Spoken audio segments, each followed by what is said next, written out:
All right, good afternoon. Welcome to EE222. Up till now, we've been looking at one part of the course. So week 1 all the way till week 8. This is week 9, right? Yeah, this is week 9. Okay. From week 1 till week 8, we were looking at one particular part of the course, which is called combinational logic. Combinational logic, all right? So combinational logic involves, well, basically if you look at it, I taught you all the basic building blocks, right? So we started off with all the gates. We started off with binary numbers, the binary system. We looked at all the gates. From the gates, we moved forward. We looked at, once we had done the gates, then we started to look at systems. So if we have a security system or a even number system, odd number system, a majority system, you know, we looked at all these systems, and then we were able to do sum of products. We looked at Boolean algebra, all the theorems, the minimum sum of products, and so forth. Then we looked at universal gates. Then we started doing some realistic sort of systems, such as a half adder. Using half adders, we made a full adder. Using one full adder or multiple full adders, let's say 4 full adders, we can make a 4-bit adder, and so forth. Same thing with half subtractor, full subtractor, then having a 4-bit subtractor or 16-bit subtractor, so forth. All right. Now, then we looked at some other chips called encoders, decoders, multiplexers, demultiplexers. These 4 chips. Again, all of these chips: half adder, full adder, half subtractor, full subtractor, majority system, majority detection system or minority detection system. These are all built using basic gates. You know, your understanding of sum of products, product of sums, sum of min terms, product of max terms, minimum sum of products, which is basically a system of using Carnot maps to extract absolute minimized versions of or minimized Boolean algebra. So these were all falling into combinational logic. Combinational logic. Combinational logic is the moment you change the input on this side, the output gets affected, right? We now move to another section. It becomes harder now. The game, as we go into the course becomes harder and harder. Not harder, I wouldn't say harder. It just means that you have to keep up. You can't rely on just studying one day before the exam and coming into the test. You have to keep up. You have to, after every lecture, you have to practice. We now move into another topic called sequential logic. Sequential logic deals with memory. Again, we will still use those gates. It's just that the circuits becomes more complex. Just like last week, we were looking at multiplexer. A multiplexer, in terms of just a single chip, we know what it does, right? There are select lines, there's data lines, there's an output line. So you use the select lines to choose which data line should be connected to the output line. But we can build a multiplexer using what? Using simple gates, right? And there's an equation and all that. So we did all that. And also, we're looking at all of that in our tutorials. We now move to sequential logic. In sequential logic, we are looking at it from the point of view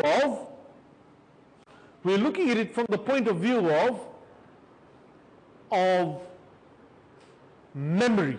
This is the key word, memory. You can't have a digital system. There's no point in you having a calculator if there's no memory. Like, for example, when you type 15 in your, let's do the problem 15 plus 23. When you type 15 in your calculator, then you press plus, the original 15 is stored into some sort of memory.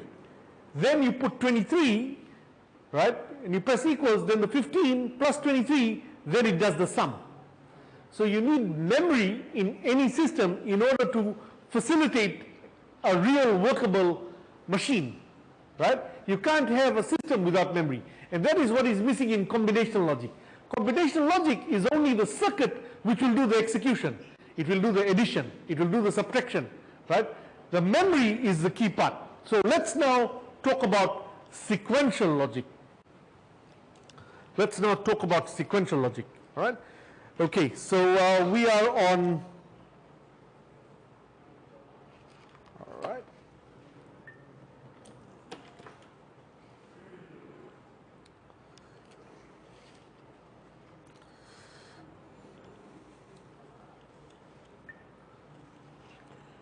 Okay.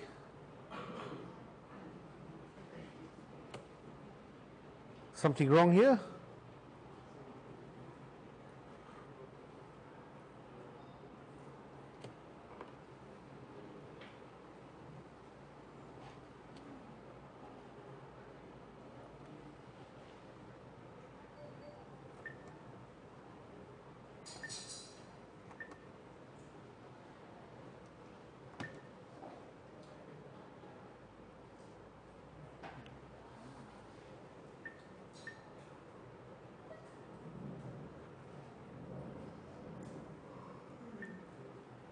Just give me a second. Again, I think we have some problems.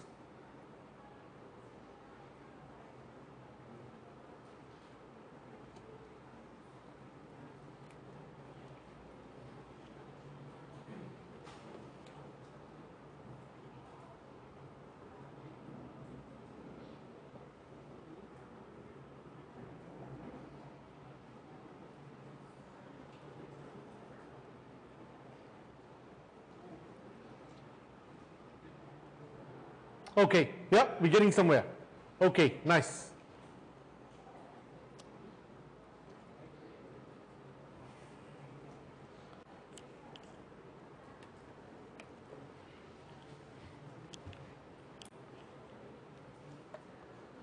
Okay, so we are on week 9, lecture 1.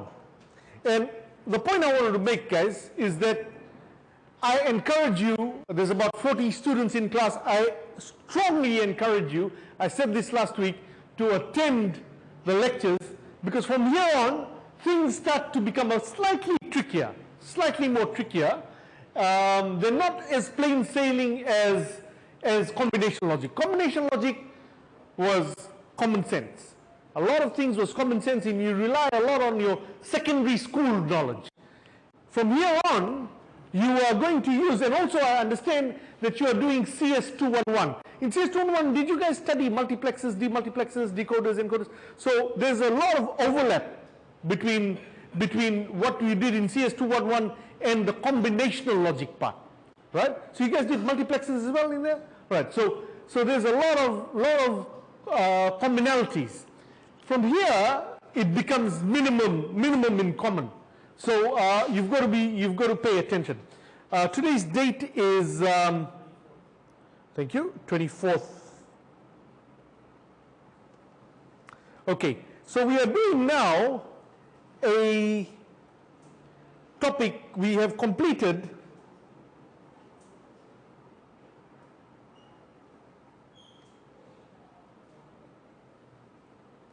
That was from week 1 all the way till week 8, and that's completed, right? That's completed. Okay, so this is done. We now move to a new topic called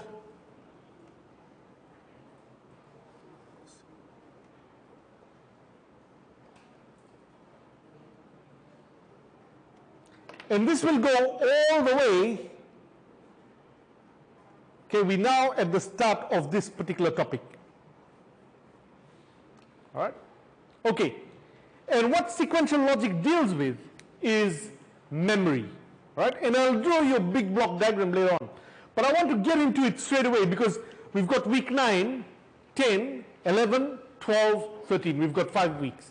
And this is a major topic. And your project will come from this topic, right?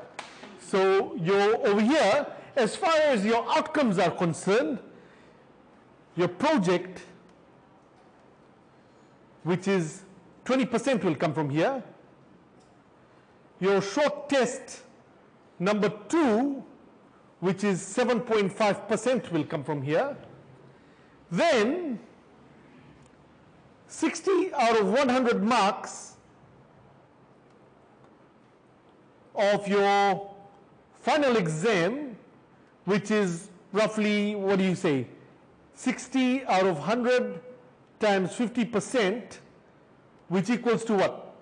What can you say? That's about 30, yeah?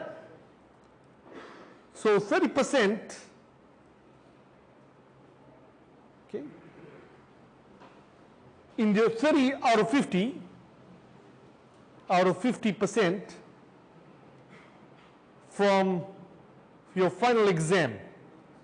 So let's sum it up, guys, and it will go up as well. I mean, it's 30, I'm just saying 30, but it will be slightly more. So when you sum it up, 27.5, 57.5. So you see, the data is that we were building the course. We don't give you simple binary numbers. Oh, convert the number 22 to natural binary. That's all been tested in short test number 1, right? So in short test 2 and the final exam, we move more towards sequential logic. So I just wanted to give you in this thing here an idea of where you will be tested, all right?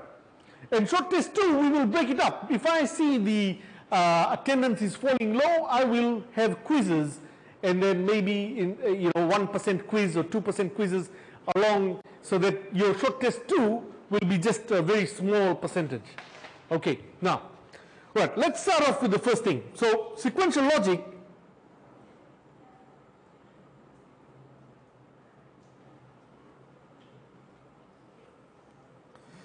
it deals with memory, right? Sequential logic deals with memory, all right? So let me first present to you a basic circuit. All we're doing now are circuits, advanced circuits. So when you look at circuits like half adder, full adder, half subtractor, full subtractor, mux, demux, decoder, encoder, these are advanced circuits which we build using basic logic gates, right? So again, I want to introduce you to an advanced circuit, right? A complex circuit, right? Which is built using basic logic gates. Now, the first circuit which we will talk about is as an SR latch, right? By the way, I just want to check, in CS211, have you guys covered this SR latch? Okay, all right. And you guys go into how it works, or just as an overall overview? Okay, all right. So that's maybe the difference between CS211 and us over here. We will go into the actual mechanism of how the system works. Okay, now before we go in, remember that we always use something known as a universal gate. Yeah? We use something as a universal gate. All right. In order to build our bigger circuits. So I'm going to use a NAND gate. So let's discuss a NAND gate. Review of NAND gate. All right? Okay. So in a NAND gate, we have input A, you have input B, and let us say we have output Z. Okay? So combinations are 0, 0, 0, 1, 1, 0, and 1, 1. All right. Now NAND. Let us try and recall what is NAND. In a NAND gate, 0 NAND 0 will be what?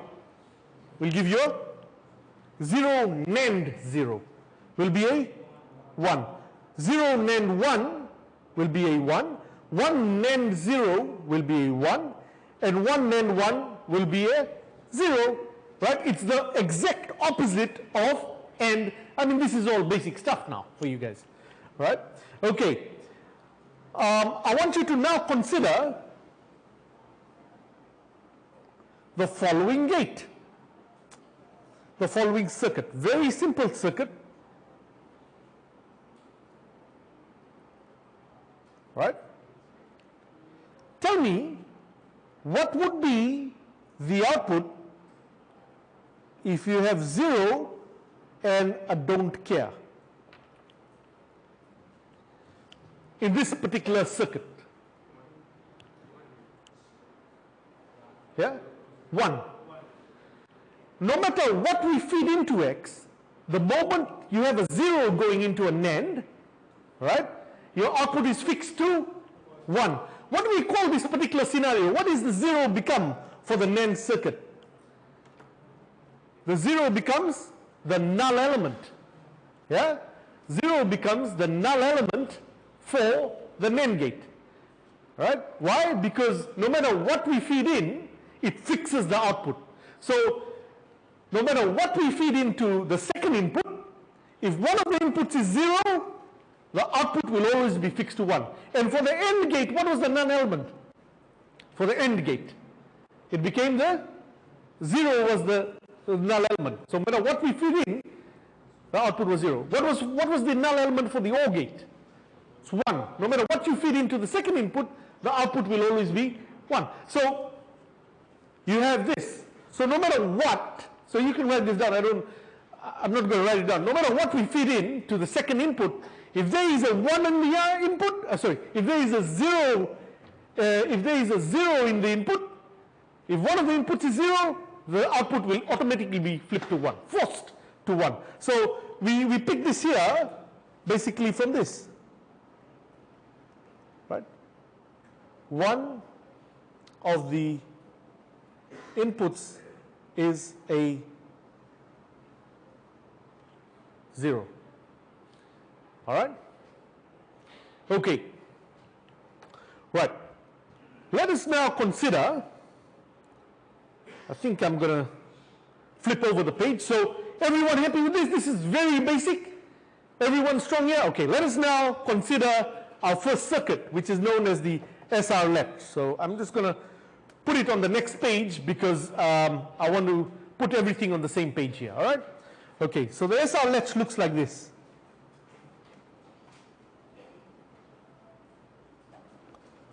Two NAND gates.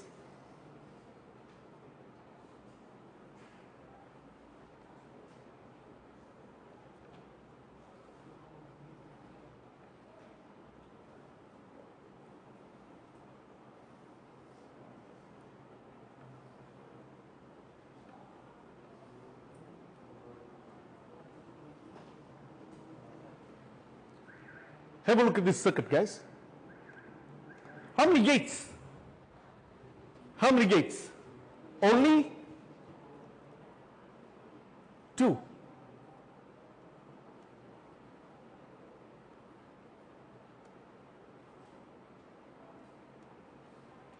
Only 2 gates. Let us now call this gate number 1 and this as gate number 2. So if you look at it, you've dealt with many more complex circuits. I mean, if you look at your what do you call the circuit whereby we did the multiplexers, demultiplexers, adders, subtractors, those were full-on circuits. If you look at a 4-bit adder, which is part of your curriculum, those were full circuits. There's only 2 gates here and just 2 simple NAND gates. The catch is that there is feedback. Notice the word, I want you to note the word feedback. This is a feedback-driven circuit. The output is feeding in to the other side. All right, now, there's certain things over here. How many inputs? Firstly, how many gates? 2 gates. How many inputs? 2 inputs. How many outputs? 2 outputs. Now, as the designer of the circuit, this circuit has been designed, right? It is designed. Obviously, all our circuits are designed, right? So let's say if you, in your midterm test, oh, by the way, the results are out. I'm going to be calling students in particular time slots to come and pick up the answer, and then you'll do an interview with me. All right? Okay? And if you've got a good mark, then it'll be a short interview. If you have a not so good mark, then it'll be a longer interview. All right. And then, okay.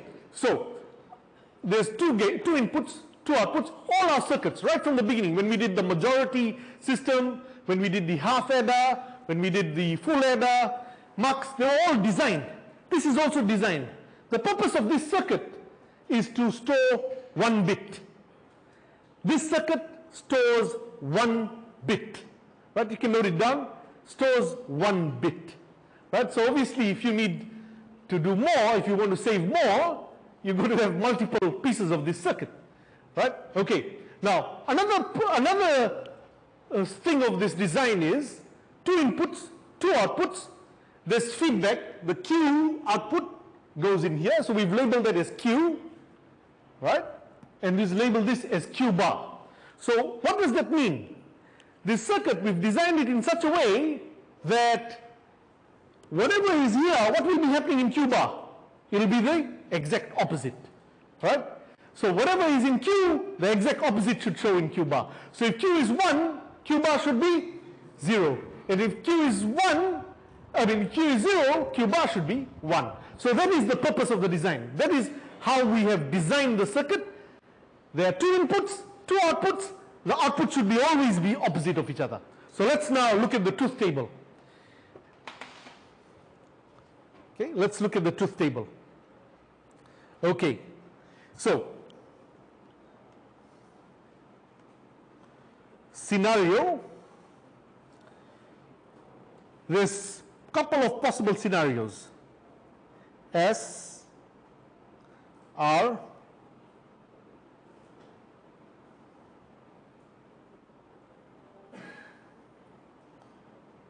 Q,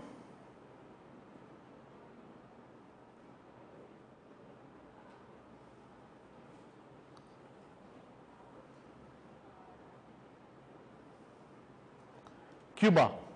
Let us scenario number 1. Let's look at scenario number 1 because there's multiple scenarios. This is not a combinational circuit. This is a sequential circuit. Combinational circuit, you change the input, the output automatically changes. Right? Remember our, you look at the truth table, so that's why we have 16 different combinations. Ideally, if we look at it from a combinational point of view, there's only 2 inputs, so therefore how many possible combinations should there be if this was a combinational circuit? Only 4 possible combinations. But this is a sequential circuit. Different case, different scenario. Alright? Okay, case 1. Case 1, let us consider, we start off with a 0 in S. Okay? Let us start off with a 0 in S. Okay? If there is a 0 in S, what happens to this NAND gate? Can you tell me? I just introduced you to some basics early on. The moment the NAND gate gets hit with a 0, what's the output? 1. All right. The moment you feed a 0 into S, Q becomes 1. So let's write 1 over here. If Q becomes 1, that feedback loop forces R to be, that feedback loop forces R to be 1. Okay? If R becomes 1, sorry, it's not R, it's this thing here, right? Okay, so let us take, I forgot to give you a second input. So this is not 1. We have 0, let us consider the 2 inputs, 0, 1. 0, 1. Right? Let us consider the 2 inputs, 0 and 1. So the moment you have 0 here, can you see the second one, the second flip-flop, the second gate, NAND gate, the input becomes 1. Yeah? Okay, just remember that. Okay, so R is 1, 0, that forces this NAND gate to have an output of 1, so we write down Q is 1. That 1 gets transferred down to the second input. But we have also decided that our input will be, your input R will be 1. So we've chosen 2 inputs, 0, 1, right? 0 and 1. Now, what does 1 NAND 1 give you? 1 NAND 1 will give you a 0, right? So when your inputs were 0 and 1, our output is 1, 0. But let me show you, this thing can change. Let us now consider in case 1, after we've placed this, S as 0, R as 1, right? okay, as the first set of inputs. We now place 1 1. We now place 1 1. Okay, remember this is not a combinational circuit, it's a sequential circuit. Sequential is based on memory. Memory means it makes its decision on what has happened in the past.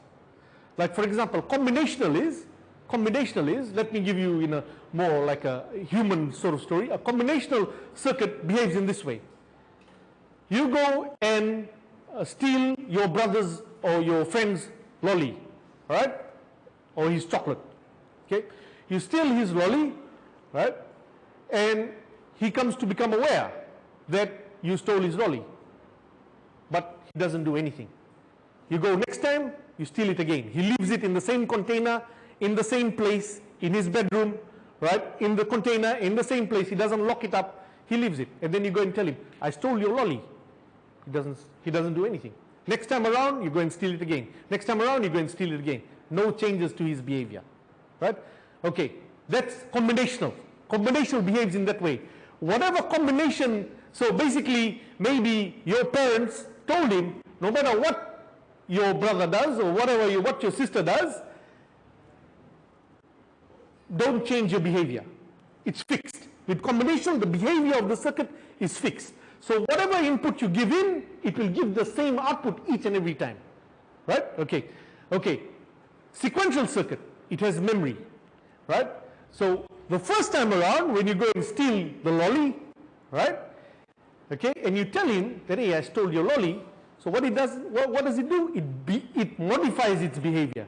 It maybe moves the location of the tin, or of the container where the lolly was stored, or it goes and locks it, right? So sequential circuits change behavior according to what happened in the previous round. So first round you do something, sequential circuit will update itself. It will change the behavior. So in the first round, we are feeding 0 1, the output was 1 0. Now I want you to make an observation here. Is this abiding by what the rule said, that the two outputs should be opposite of each other? Yes? Okay, so it's abiding by what the rule said. It's abiding by what the designer wanted it to do. So second round, let us place a 1 1. If we place a 1 1 here, all right, so we place a 1, what is Q, guys? What is Q sitting at in the previous round? Q was sitting at 1. So, okay, and what was Q bar sitting at? 0, all right? So Q bar was sitting at a 0. So let's look at NAND gate number 1. NAND gate number 1 has two inputs. The first input is S, and the second input is coming in from Q bar. So Q bar was already in the previous round sitting at a 0, right? So you have to think of it as two rounds, right? So 1 and 0, 1 NAND 0 will give you a 1, all right? Okay, 1 NAND 0 will give you a 1. So that 1 comes now here to NAND number 2. R, we are saying R should be a 1. 1 NAND 1 will give you a 0. 1 NAND 1 will give you a 0, right? Okay. So you may be wondering once again, so let's look at this whole circuit once again for case number 1. Now remember, sequential circuits, they need 2 rounds. Now, by the way, I want to inform you, S stands for set, the word set. R stands for the word reset, set and reset. Okay, so let's have a look at this again. We start off with 0 and 1. Before that, we don't know the state. It was haywire. We just put this thing together, right, this circuit together. We start off with 0 and 1. S as 0, R as 1. Now, because S is 0, any 0 going into a NAND gate will result in a 1. So Q becomes 1. Yeah, why? Because 0 went inside. When 0 goes inside a NAND gate, a 1 comes out automatically, forced 1, right? Now, that 1 flows back to NAND gate number 2. That 1 flows back to NAND gate number 2. We had chosen R to be a 1. So R is 1. The feedback loop is saying 1 over here. So 1 NAND 1 will give you a 0. So 0 comes out over here and the loop continues, right? 0 comes out here, 0 goes into that, and then 0 NAND 0 will give you a 1. 1 comes down here, that was fixed at 1. 1 NAND 1 will give you 0. So see, the circuit is stable. It's going back and forth like a number 8. It's going back and forth like an infinite loop, right? But it's stable. It's stable. The circuit is not fighting itself, right? So you can follow it. No matter how many loops you do, the output is now fixed at 1 and 0. Now we change the input, right? We've done the first round. We know the output over here is 1 and this is 0, right, from the first round. So that 1 and 0 stays. It hasn't disappeared yet. We now change our inputs to 1, 1. We change our inputs to 1, 1. So 1, and what was Q bar, guys? So 1 is S, S is now 1, right? And what is our Q bar? Q bar was 0 from our, where did the 0 appear from? It appeared from the previous round, right? Because it stays in the circuit. The circuit has got memory. So that 1 from the previous round comes here. So 1 NAND 1 will give you a 0, all right? Okay? And then we now have R, which is now sitting at a 1, okay? R is sitting at a 1, and you have Q bar, okay? R is sitting at a 1, and you have Q bar from the previous time around, right? Sorry, your Q.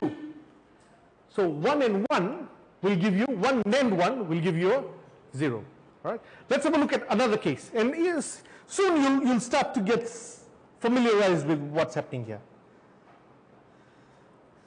Okay, now the purpose of this 0, 1 input followed by a 1, 1 input, the purpose of it is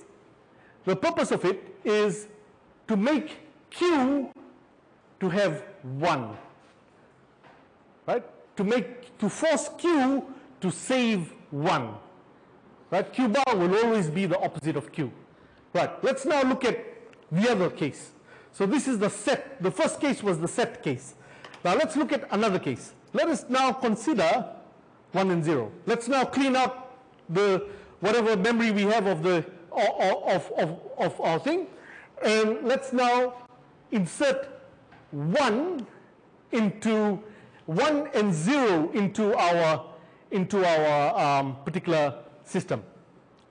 Right, now let's start off. It's always easier. We always choose. We've got 2 inputs. We want to choose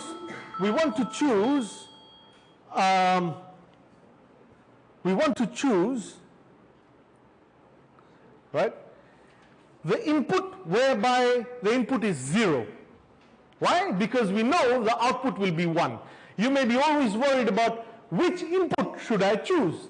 Well, we always choose the input which is 0. We always start off with the input which is 0, okay, in order to trace this circuit. So R is 0, right?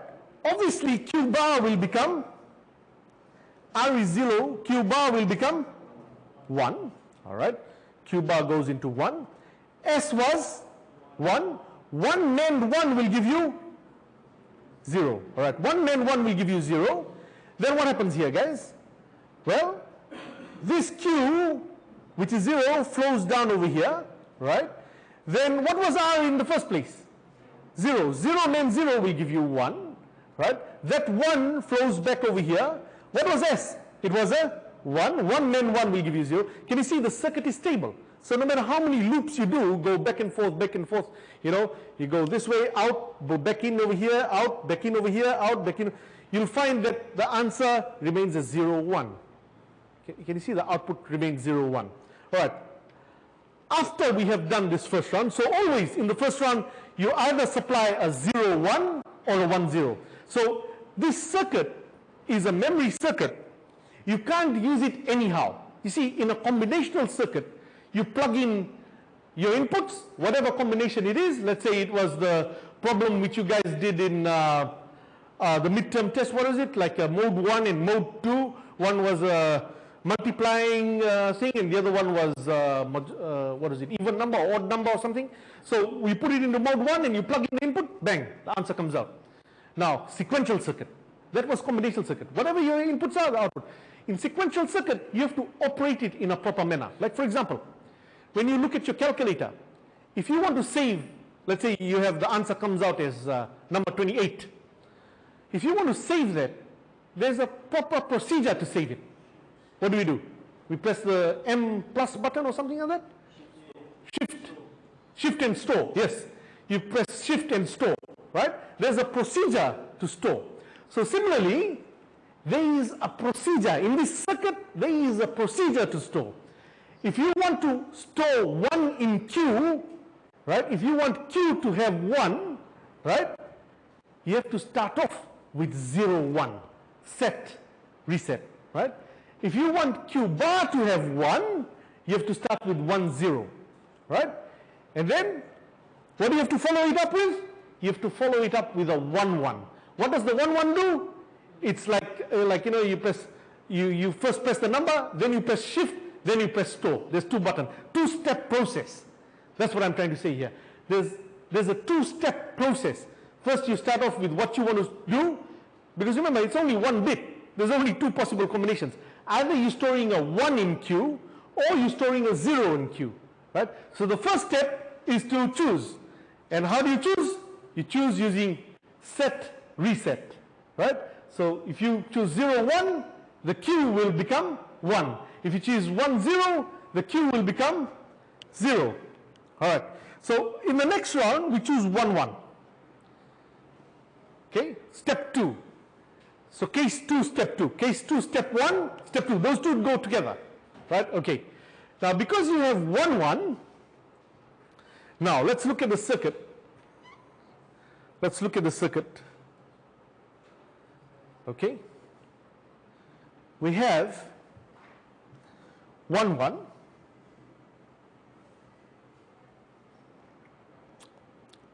So you have 1 here and 1 here. But remember, from the previous round, you have a 0 here. Right? You have a 0 here. Right? And you have a 1 there. So let's now do 1. And what is Q bar from the previous round? 1. 1 and 1 will give you a 1 and 1 will give you a 0. How did we do that? You see, you have a 1 here, and from the previous round, your Q bar was a 1, right? So 1 and 1 will give you a 0. So now that that is a 0, you bring that down, right? 1 and 0 will give you a 1. Okay? All right. So you can follow that once again. Let's start off. Let's go revise case 1 again. Let's revise case 1 again. It's very tricky, right? Okay, we start off with 0, 1. We start off with 0, 1. 0 over here, 1 over there. Fine? Now, because this is a 0, this gets forced to be a 1. We always start with the 0. Always start with the 0. Because NAND gate number 1 has received a 0, the output Q becomes 1. That 1 flows down. 1 NAND 1 becomes 0. So that's what we're writing over here. Step 2, we then, like, first we press the shift button, then we press the memory button, right? We introduce 1, 1. Let's change this to 1, 1. We introduced 1, 1. Now, you have 1, right? You have 1 NAND. You see this R over here? You see this 1 over here? 1 NAND 1 gives you Q bar of 0. 1 NAND 1 gives you a Q bar of 0. You take the 0 back in. 1 NAND 0 gives you a Q of 1. So your answer, so in your step 2, the idea is that in your step 2, whatever happened in your step 1, the bit retains, okay? The bit is kept. So you introduce, by using step 1 in the case over here, you fix your Q. The purpose is, the idea is, you've got Q, you don't know what it is, you fix it, you put something into the container. So your memory is empty, your calculator memory is empty, you put a number inside the container. Obviously in this case there's only one bit, either you can place a 0 or you can place a 1. So over here you place a 1, then what you do is you seal it. In step 2 you check whether it has been kept or not. Right? Okay, over here in step 1 we place a 0, and in step 2, remember we've done a 1 1. It gives you a different output. So you see how this is working. You would have said, hey, how is this possible? 1 1 over here gave me 1 0, and 1 1 in case 2 gave me a 0 1. That's because that's a sequential circuit. It's got memory. It makes its decision based on what happened in the past. Right? So 1 1 generally, 0 1 and 1 0, they change the direction of Q. 0 1 will make Q 1, and 1 0 will make Q 0. All right? Now 1 1 does the sealing. Okay. Now the last case. The last case is the case to demonstrate a particular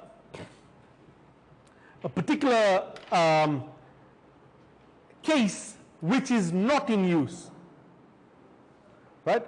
So these are the two cases, 0 1 followed by 1 1, 1 0 followed by 1 1. Right? Now if you have 0 0, right? Let's have a look. If you have both zeros, obviously both outputs will become 1. That's quite straightforward. Yeah? Now if both outputs become 1, those 1s come back, right? And then we introduce the 1 1. We always do a 1 1. We always, in step 2, we always do a 1 1 to see, to check if this is been saved or not. Right? Now 1 and 1 will give you a 0. 1 and 1 will give you a 0. Right? We now see there is instability in the circuit. There is instability. You see, in case number 1, when we did the 1 1 in step 2, the output sequence was kept. That means there is memory. In case 2, when we did 1 1 in step 2, right, the output sequence was retained. In case 3, when we introduce 1 1, the output sequence has flipped. So we call this state an error state. We call this an error. Right? The circuit has become unstable. So from a designer's point of view, we know that we are only going to use the particular, we will only be using this particular latch, right? We'll only be using the latch in case 1 mode and case 2 mode. It's similar to if you take, if you do like in your calculator. If you do 3 divided by 0, it will give you an error. Yeah? Okay, it will give you an error. Right? So similarly, and you know, we're not going to do that. So this is the same thing. This is a circuit. We are only going to use it in these 2 particular cases. Right? Let's just finish off so that you have something to read. Right? So you have the final truth table looks like this. S, R,